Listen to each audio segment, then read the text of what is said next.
بلا شك ما غادي سمعتي بالاي اي، هاد الموجه جديده اللي كلشي ولا كيهضر عليها، نقدروا نعتبروه اهم تطور تكنولوجي في تاريخ البشريه.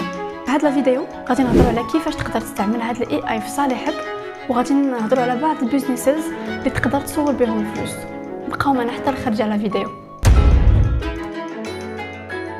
واحد السؤال اللي كلشي ولا كيطرحوا، واش هاد الاي اي غادي ياخذ لينا الخدمه ديالنا؟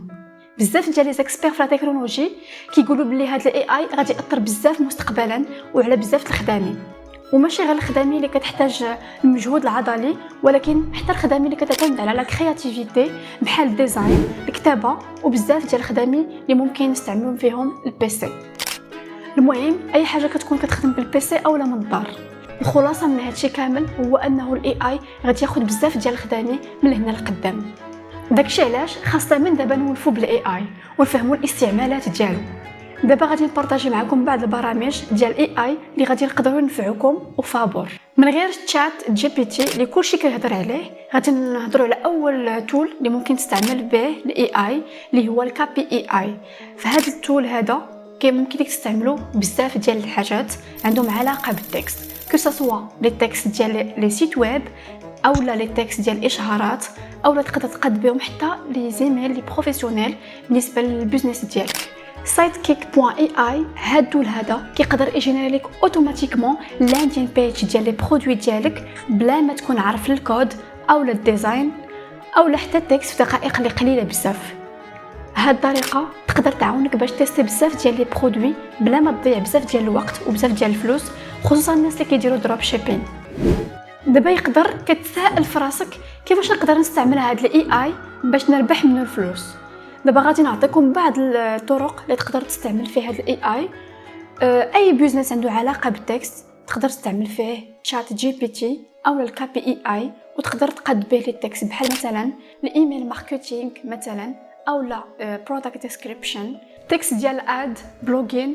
بالاي اي تقدر تجينيري هاد التكست فابور وبالزربه، كتعطيه لو سوجي وهو كيخرج لك لي تكست اللي بغيتي.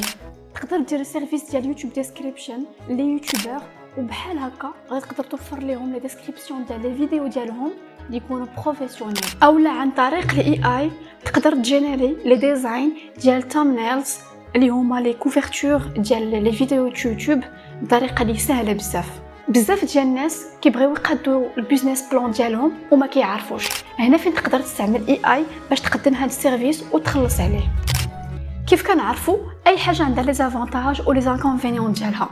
هذا الذكاء الاصطناعي غادي يكون عنده تاثير كبير في مستقبل البشريه من هنا لقدام، بحال مثلا في مجال الترونسبور، لي زافيون، طوموبيلات، لي تران وزيد. هاد لي مويان دو ترونسبور غادي يوليو كيمشيو بوحدهم بلا تدخل بشري وبدقه عاليه اكثر من تسلا حاليا. في المجال الصحي حتى هو الاي اي غادي يعاوننا باش نكتشفوا الامراض بالزربه والتحليل ديال البيانات الصحيه ديال المريض، وبالتالي غادي يكون التتبع ديالو سهل بزاف. في مجال الخدمات غادي يولي سهل وسريع، بحال مثلا الا بغيتي دير شي ريزيرفاسيون في شي اوتيل، الاي اي كيتكلف لك وكيعيط لك لهداك الاوتيل باش يدير ريزيرفاسيون بلا ما تحتاج تعيط لهم نتايا. هادشي كامل زوين، ولكن هاد الذكاء الاصطناعي يقدر يشكل خطر كبير على الانسان وياخذ ليه كاع بلاصتو. ونقدر كاع نتخيلوا دي سيناريو بحال فيلم ديال تيرمينيتور فين الاي اي يقدر يقضي على البشريه. خليو لي في الكومونتير الراي ديالكم على هاد الذكاء الاصطناعي، واش نتوما معاه ولا ضدو، وما تنساوش ديروا لايك الى عجبتكم لا فيديو وتبارطاجيو لا فيديو مع صحابكم. نتلاقاو في لا فيديو الجايه.